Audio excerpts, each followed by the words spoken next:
रोजगार पर तो बताइएगा ही, लेकिन महिलाओं के लिए भी है। मुख्यमंत्री महिला रोजगार योजना के तहत 2 लाख रुपए की सहायता, 1 करोड़ लखपति दीदियां बनाने का मिशन, महिलाओं के लिए कौशल और उद्यमिता का मिशन एनडीए कहता है। महिलाओं के लिए महागठबंधन कहता है माई बहन मान योजना के तहत महिलाओं को मासिक 2500 रुपए की सहायता, 5 सालों तक 30,000 वार्षिक सहायता देने का वादा, हर प्रखंड में महिला कॉलेज।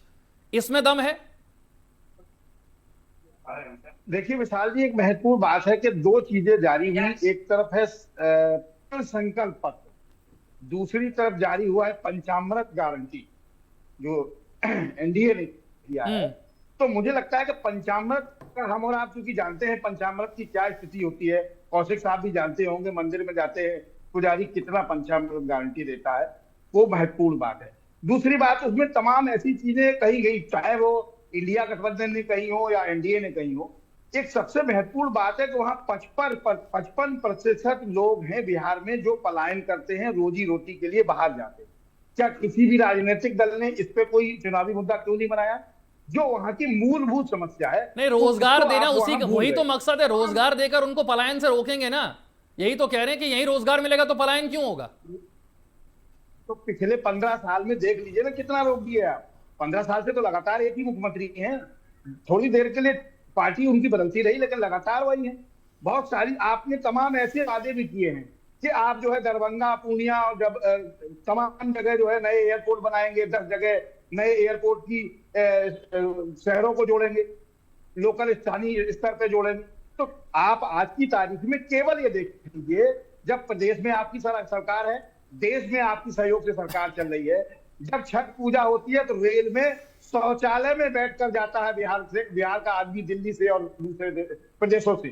जब आप रेल नहीं चला पा रहे लोगों के लिए तो जहाज कैसे उड़ाएंगे? जबकि हिंदुस्तान में पिछले 10 साल में लगभग 12 से ज्यादा कंपनियां नीलाम हो गई, बंद हो गई हवाई जहाज की।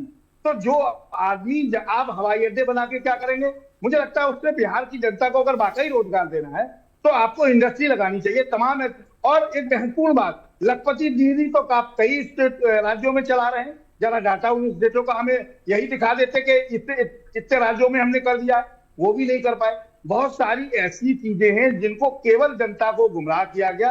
और जो डॉक्टर साहब ने एक बात कही, बहुत महत्वपूर्ण बात है कि 10 साल कम से कम प्रतिबंध लगे ऐसे राजनीतिक दल जो अपना घोषणा पत्र पूरा न कर पाते। तो फिर तो कोई राजनीतिक दल बचेगा ही नहीं। अरे नीरज जी, फिर तो कोई राजनीतिक दल नहीं बचेगा देश में। फिर देश का विकास ऐसे ही होगा जैसे बिहार का हो रहा है भैया काला साहब, कि 18 दिन में 12 पुल गिर जाएंगे और आप कुछ नहीं करवाएंगे। और भारतीय जनता पार्टी से पूछेंगे तो बता देंगे साहब हम बना तो रहे, गिर तो गए तो हम क्या करें इसका। तमाम ऐसे सवाल जवाब आते हैं जिनको देखते हैं मुझे लगता है तमाम। और आपने कहा मुफ्त राशन देंगे, तो मुफ्त राशन तो ऑलरेडी 80 करोड़ लोगों को दे रहे हैं। नई बात क्या कही? 5 लाख का मुफ्त इलाज कर देंगे। अरे किसान सम्मान निधि बढ़ा रहे हैं, किसान सम्मान निधि को बढ़ा रहे, 9,000 कर रहे हैं। काला साहब 9,000 नहीं है, उसको ध्यान से पढ़िए। आपने कहा कि हम कर्पूरी ठाकुर के नाम पे किसान सम्मान निधि 3,000 रुपया देंगे, टोटल में जाके 9,000 हो रही, मतलब हाँ, टोटल में 9। दूसरी बड़ी बात, अगर आप वाकई किसान का सम्मान करते हैं और करना चाहते हैं तो किसान के कृषि यंत्र को जीएसटी फ्री कर दिए, बीज खाद, किसान को अन्नदाता कह रहे हो, तमाम चीजें ऐसी हैं जो किसान से रिलेटेड हैं, उनको जीएसटी से फ्री कर दीजिए। किसान का सम्मान बढ़ जाएगा। किसान, वो उस किसान की आप पैरवी कर रहे हो जिस किसान को आपने 6 महीने दिल्ली में नहीं घुसने दिया। क्या वो किसान बहरा गूंगा अंधा नहीं है? वहां तमाम चीजें किसान ने देखी। मुझे लगता है कि किसान भी समझदार है और बिहार की जनता भी समझदार है। तमाम ऐसे वादे, आप 2 करोड़ लोगों को नौकरी भारत के प्रधानमंत्री दे रहे थे, 2 लाख का नाम नहीं बता पा रहे। तो बिहार में भी बिहार की जनता पर अच्छा, आपने अच्छी बात कही, आपने बड़ी अच्छी बात कही कि वादे पूरे नहीं होते, फिर भी वही पार्टी चुनकर तो आई जाती है। सुनील कौशिक साहब, 15 लाख तो नहीं आए।